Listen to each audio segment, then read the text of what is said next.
ప్రజలు భారీ మెజార్టీతో ఆ పార్టీలను గెలిపించినప్పుడు, ఎక్కువ సంఖ్యలో ఎమ్మెల్యేలను ఇచ్చినప్పుడు ఆ రకంగా ఏర్పడినటువంటి ప్రభుత్వాలు ఏం చేయాలి?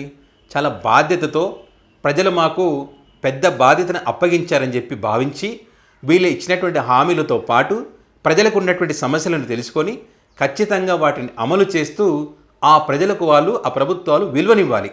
అలా విలువని ఇవ్వకుండా మమ్మల్ని భారీ మెజార్టీతో గెలిపించారు, మాకు ఎక్కువ సీట్లు మాకే కట్టబెట్టారు, అవతల పార్టీకి ప్రతిపక్ష హోదా లేకుండా చేశారు, కాబట్టి మేము ప్రజలను తిట్టినా అవతల పార్టీలను తిట్టినా మేము ఇస్తానటువంటి హామీలు ఇవ్వకపోయినా వాళ్ళు ఉద్యమాలు చేస్తుంటే వాళ్ళని అవమానించినా చెంపదెబ్బలు కొట్టినా చెప్పు దెబ్బలు కొట్టినా పడి ఉంటారు 5 సంవత్సరాలని భావిస్తే మాత్రం ఖచ్చితంగా ప్రజలు బుద్ధి చెప్పడం ఖాయం. ఏపీలో ఎన్డీఏ కూటమి అధికారంలోకి వచ్చినప్పటి నుంచి కూడా పార్టీలను అవమానించడం కాదు, పార్టీ నాయకులను పార్టీ కార్యకర్తలను కాదు, ఏకంగా ప్రజల్నే అవమానిస్తున్నారు. మొన్నటికి మొన్న ఏదైతే విజయవాడలో వాళ్ళకు సహాయం అందలేదని చెప్పి వాళ్ళ బాధితులంతా రోడ్డెక్కితే వాళ్ళని కూడా దారుణంగా అవమానించారు. ఒక విఆర్ఓ అయితే చెంపదెబ్బ కొట్టింది ఒక బాధితుడిని, అక్కడ వరద బాధితుడిని.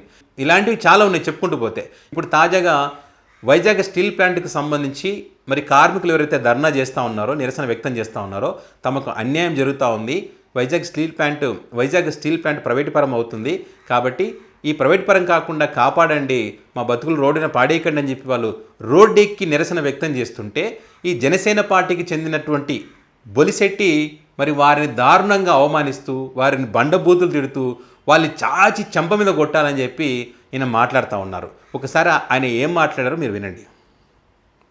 అమ్మో ఒకవేళ ప్రైవేటైజేషన్ ఆగిపోతే పవన్ కళ్యాణ్ గారికి ఎక్కడ క్రెడిట్ వచ్చేస్తుందో అని గబగబా ఆదరగా సంఘాలన్నీ దుకాణాలు తెరిచి కూర్చొని దొంగ ఉద్యమాలు.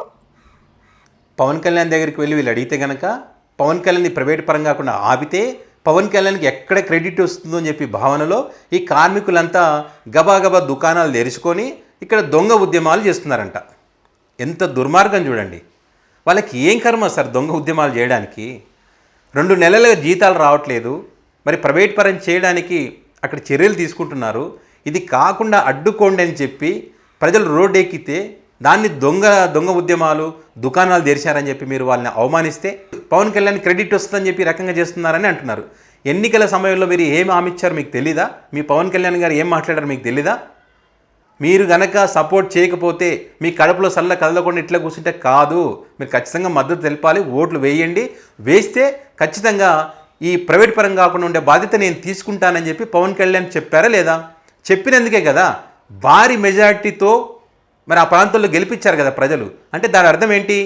మీకు మద్దతు తెలిపారు, మీరు ప్రైవేట్ పరం కాకుండా ఆపుతారని చెప్పి ప్రజలు మీకు భారీ ఎత్తున ఓట్లు వేశారు. అంటే మీరు ఆ ప్రైవేట్ పరం కాకుండా చూడాల్సినటువంటి బాధ్యత మీ పైన ఉంటుంది.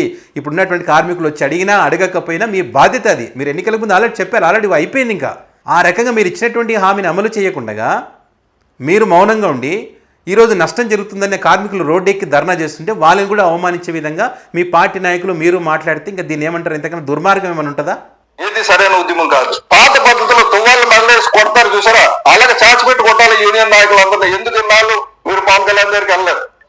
ఇంత దారుణంగా మాట్లాడతారా? కార్మికులని మెడలో తవాలేసి చాచిపెట్టి కొట్టాలంట. మరి కార్మికులు ఊక కూర్చుంటారు, ఇంకా మీరు కొడుతుంటే చూస్తూ ఈ చంప చూపిస్తే గాంధీలాగా యువతల చంప చూపిస్తారు. అట్లా ఉంది ఆయన ఉద్దేశం. కడుపు కాలినప్పుడు మీరు ఇదే రకంగా ప్రవర్తిస్తే, అధికారం నెత్తికెక్కి మాట్లాడితే ఖచ్చితంగా మెడలో టవాలేసి ప్రజలు ఎవరిని చాచిపెట్టి కొడతారో ఖచ్చితంగా వాళ్ళు కొడతారు. వాళ్ళకి తెలుసు ఎవరిని చాచిపెట్టి కొట్టాలో ప్రజలకి బాగా తెలుసు. ఇంత దారుణంగా ఎట్లా మాట్లాడతారు?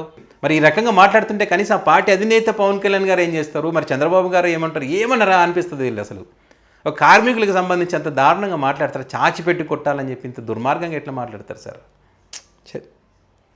యూనియన్ నాయకులందరూ కూడా లోపాయకార ఒప్పందాలు ఒకరికొకరు, తాళి కట్టించుకుని ఒకరితోటి సంసారం ఒకరితోటి, మంత్రి రాజశేఖర్ లాంటి ఇటువంటి వదవులందరి వల్లే పూర్తిగా నాశనం అయిపోయింది స్టీల్ ప్లాంట్.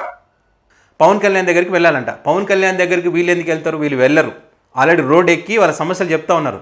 సార్ స్పందించడని చెప్పి పవన్ కళ్యాణ్ని, చంద్రబాబుని అందరూ అడుగుతూ ఉన్నారు. ఇప్పుడు ఎలక్షన్ టైంలో మీరు ఓట్లు అడగడానికి ప్రజల దగ్గరికి మీరు వెళ్ళారు కదా. ఇప్పుడు ప్రజా సమస్యలు ఉన్నాయి కాబట్టి మీరే ప్రజల దగ్గరికి వెళ్ళాలి. మీ సమస్య రోడ్ ఎక్కి మీరు బాధపడుతూ ఉన్నారు కదా, ఏంటి మేము చూసుకుంటాము, ఎన్నికల టైంలో మేము హామీ ఇచ్చాం కదా, కాబట్టి మీరు భయపడకండి అని చెప్పి పవన్ కళ్యాణ్ వాళ్ళ దగ్గరికి వెళ్ళాలి. వీళ్ళు అక్కడికి వెళ్ళడం కాదు. ఇక మీరు అంటున్నారు తాళి ఒకరితో కట్టించుకుని సంసారం ఇంకొకరితో చేస్తూ ఉన్నారని చెప్పి. మరి ఈ సంసారం గతంలో ఎవరు చేశారు? బీజేపీతో తాళి కట్టించుకొని చంద్రబాబుతో సంసారం చేయలేదా? స్టీల్ ప్లాంట్ని నాశనం చేస్తుంది మీరు. స్టీల్ ప్లాంట్ కార్మికులను అవమానపరిచి వాళ్ళ బతుకులు బజాన పడే విధంగా చేసింది మీరు. రాష్ట్రంలో మీరే అధికారంలో ఉన్నారు, కేంద్రంలో మీరే అధికారంలో ఉన్నారు. మరి మీరు తలుచుకుంటే మరి వైజాగ్ స్టీల్ ప్లాంట్ ప్రైవేట్ పరం కాకుండా అడ్డుకునే శక్తి మీకు ఉంది కదా. ముఖ్యంగా మీ పార్టీ అధినేత పవన్ కళ్యాణ్ డిప్యూటీ సీఎంగా ఉన్నారు కదా.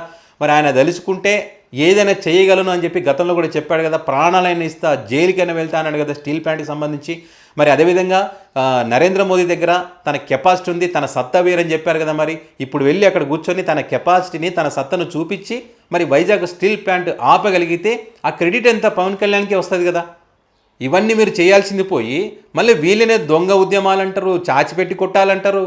ఇదే రకంగా అధికారం ఉంది కదా అని అహంకారంతో మాట్లాడితే ఖచ్చితంగా ప్రజలు చాచి కొడతారు, మళ్ళీ కోలుకోలేరు. అట్లా ఉంటుంది ప్రజల తీర్పు. మీరు గనక ఈ ఎన్డీఏకి ఓట్లు వేసి గెలిపిస్తే ఈ స్టీల్ ప్లాంట్ ప్రైవేట్ పరం చేయడం ఎవరి సాధ్యం కాదు. ఒకవేళ నేను ఆపండి అని అడిగినా కూడా నీకెందుకయ్యా, ప్రజలే మద్దతు తెలిపారు కదా అని చెప్పి నన్ను కూడా అంటారు, నానోరు కూడా మూస్తారు. కాబట్టి ఆలోచించి ఓటే అని చెప్పి జగన్మోహన్ రెడ్డి అంతకుముందే చెప్పారు. కానీ మరి మీరు ఆ పార్టీని గెలిపించారు. మరి ఆ పార్టీ ఈరోజు ఏం చేస్తూ ఉంది? మీరు రోడ్డు ఎక్కితే మిమ్మల్ని అవమానించి, బూతులు తిట్టి, మిమ్మల్ని చాచిపెట్టి కొడతా అని చెప్పి, మరి తాళి ఒకరితో కట్టించుకొని సంసారం వేరే వాళ్ళతో చేస్తూ ఉన్నారని చెప్పి ఈ రకంగా వాళ్ళు మాట్లాడుతున్నటువంటి పరిస్థితి ఉంది. కాబట్టి ఎలక్షన్ టైంలో ప్రజలు ఎవరికి ఓట్లు వేస్తే మనకు మంచి జరుగుతుంది అనేది ఆలోచించి ఓటు వేయాల్సినటువంటి అవసరం అయితే ఖచ్చితంగా ఉంది. సో ఇది Janasena party leader Bolisetti Vizag steel plant కార్మికుల గురించి మాట్లాడినటువంటి మాటలు. ఈ వీడియో పైన మీ అభిప్రాయాన్ని కామెంట్ రూపంలో తెలియజేయండి.